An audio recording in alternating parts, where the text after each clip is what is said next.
నేను మీ జర్నలిస్ట్ వసంత్. గంటలు కాదు, రోజులు కాదు. దాదాపు 8 రోజులు గడిచిపోయినా ఇంతవరకు ఎస్ఎల్బీసీ ప్రాజెక్టు దగ్గర గల్లంతైన వారి ఆచూకీ దొరకలేదు. ఇప్పుడు మనం చూసుకున్నట్లయితే 2 తెలుగు రాష్ట్రాలు కూడాను అందులో చిక్కుకున్న ఎవరైతే ఇద్దరు ఇంజినీర్లు ఉన్నారో, ఇద్దరు మిషనరీకి సంబంధించిన వ్యక్తులు ఉన్నారో, అలాగే నలుగురు కార్మికులు ఉన్నారో, 8 మంది కూడాను సురక్షితంగా బయటికి రావాలని చెప్పేసి దేశవ్యాప్తంగా కూడా కోరుకుంటున్న పరిస్థితి అవుతుంది. ఇక ఇందులో భాగంగానే మరికొంతమంది దీనికి సంబంధించి అసత్య ప్రచారాలు చేస్తూ ఉన్నారు. ఇప్పటికే ఒక 8 మంది డెడ్ బాడీస్ దొరికాయి, 8 మంది గల్లంతైన వారి సవాలు బయటకు వచ్చాయన్నట్లుగా కూడా కొంతమేర మాట్లాడిన పరిస్థితి అయితే ఉంది. కానీ ఇవన్నీ కూడాను కొన్ని అపవాదులు మాత్రమే. ఇలాంటి అపవాదులు ఎవరు కూడా నమ్మొద్దు. ఎందుకంటే ఇంతవరకు ఎస్ఎల్బీసీ ప్రాజెక్టుకి సంబంధించి ప్రస్తుతం టన్నల్ దగ్గర ఉన్న పరిస్థితి ఏంటో మనొకసారి చూసే ప్రయత్నం చేద్దాం. దాదాపు చివరి దశకు ఈ యొక్క టన్నల్ బోరింగ్ పనులు కూడా పూర్తవుతున్నట్లు మనకు తెలుస్తోంది. ఎన్జీఆర్ఐకి సంబంధించి రాడార్ సాయంతో 5 అనుమానిత ప్లేసులను గుర్తించారు సిబ్బంది.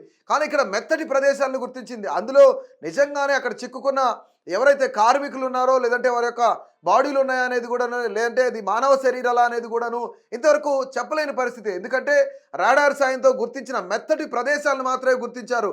అందులో ఏముంది ఏంటి అనేది అక్కడ బురద అయి ఉండొచ్చు, లేదంటే గల్లంతైన వారు కూడా అయి ఉండే అవకాశాలు కూడా ఉన్నాయి. కానీ అక్కడికి డైరెక్ట్గా సిబ్బంది వెళ్ళి అక్కడ చూస్తే కనుక అక్కడ ఏముంది అనేది కూడా ఇంతవరకు మనం చెప్పలేని పరిస్థితి అవుతుంది. ప్రస్తుతం 13.5 కిలోమీటర్ల పైనే లోపలికి చేరుకున్నారు ఎన్డీఆర్ఎఫ్ సిబ్బంది. దాదాపు ఈరోజు సాయంత్రానికి గల అంటే 14 కిలోమీటర్ వరకు చేరుకునే అవకాశం ఉన్నట్లు తెలుస్తుంది.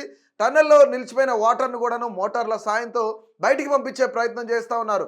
కానీ ఇక్కడ కన్వేయర్ బెల్ట్ అందుబాటులోకి వస్తే తప్ప అక్కడున్న రాళ్ళు కానీ, బురదలు కానీ, అక్కడున్న ఏదైతే ఇరిగిపోయిన ఎక్విప్మెంట్ ఉందో వాటన్నిటిని తొలగించే అవకాశం లేనట్లు తెలుస్తుంది. ఈరోజు దాదాపుగా మధ్యాహ్న సమయానికి కూడాను ఈ యొక్క కన్వేయర్ బెల్ట్ అందుబాటులోకి రానుంది.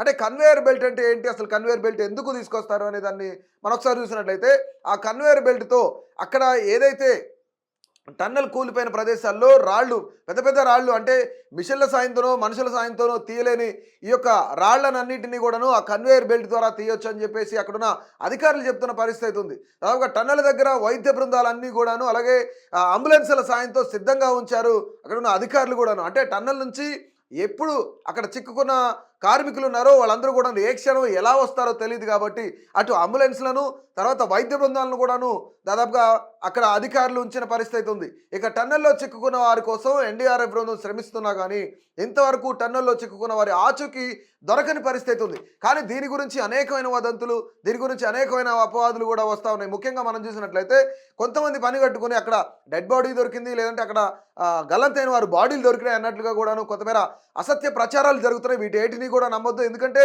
ఇప్పటి వరకు కూడాను ఎన్డీఆర్ఎఫ్ సిబ్బంది 3 నుంచి 5 మీటర్లు ఆ యొక్క టన్నల్ బోరింగ్ చేస్తేనే అక్కడ ఏముంది, ఎవరున్నారు, నిజంగానే మానవ సంబంధ శరీరాలు ఉన్నాయా, లేదంటే బురద ఉందా అక్కడ అనేది కూడా చెప్పలేని పరిస్థితి ఉంది. ఎందుకంటే ఇక్కడ మనం చూసుకున్నట్లయితే రాడార్ సాయంతో ఒక జీపీఆర్ పరికరంతో 5 మెత్తటి ప్రదేశాలను కూడాను అక్కడున్న అధికారులు కానీ, ఎన్డీఆర్ఎఫ్ సిబ్బంది కానీ గుర్తించిన పరిస్థితి ఉంది. అంటే అక్కడ దాదాపుగా 3 నుంచి 5 మీటర్లు కనుక ఆ టన్నల్ బోరింగ్ చేస్తే అక్కడ ఏముంది అంటే సిబ్బంది డైరెక్ట్గా వెళ్ళి చూస్తే, బోరింగ్ చేసిన తర్వాత, టన్నల్ బోరింగ్ చేసిన తర్వాత డైరెక్ట్గా వెళ్ళి చూస్తే మాత్రమే అక్కడ ఏముంది అనేది కూడాను మనకి బయటపడే అవకాశం ఉంది. కానీ ఇంతవరకు అక్కడ నిజంగానే గల్లంతైన వారి బాడీలు దొరికాయి అనేది అంతా కూడా అపవాదు. ఎవరు నమ్మొద్దు. మనం చూసుకున్నట్లయితే గల్లంతైన 8 మంది కూడాను జార్ఖండ్కి, అలాగే జమ్మూ కాశ్మీర్కి సంబంధించిన, కొంతమంది ఉత్తరాఖండ్కి సంబంధించిన వారు ఉన్నారు. ఇందులో ముఖ్యంగా మనం చూసినట్లయితే 2 ఇంజనీర్లు ఉన్నారు, 2 మిషనరీకి సంబంధించి అక్కడ ఎవరైతే టెక్నీషియన్స్ ఉన్నారో వాళ్ళు ఉన్నారు, మరొక 4 కార్మికులు ఉన్నారు. ఈ 8 మంది కూడాను ఇంతవరకు గుర్తించబడలేదు. 8 మంది కూడా ఇంతవరకు ఆచూకీ దొరికిన పరిస్థితి లేదు. సో మొత్తానికి కూడాను అక్కడ సహాయక చర్యలు అయితే జరుగుతూ ఉన్నాయి. అక్కడ ఎన్డీఆర్ఎఫ్ సిబ్బంది ఇంతవరకు శ్రమిస్తున్నా సరే ఇంతవరకు వారి ఆచూకీ దొరకలేదు. దాదాపుగా ఈరోజు సాయంత్రానికి గల్లంతైన 8 మంది ఆచూకీ దొరికే అవకాశం ఉన్నట్లు తెలుస్తుంది.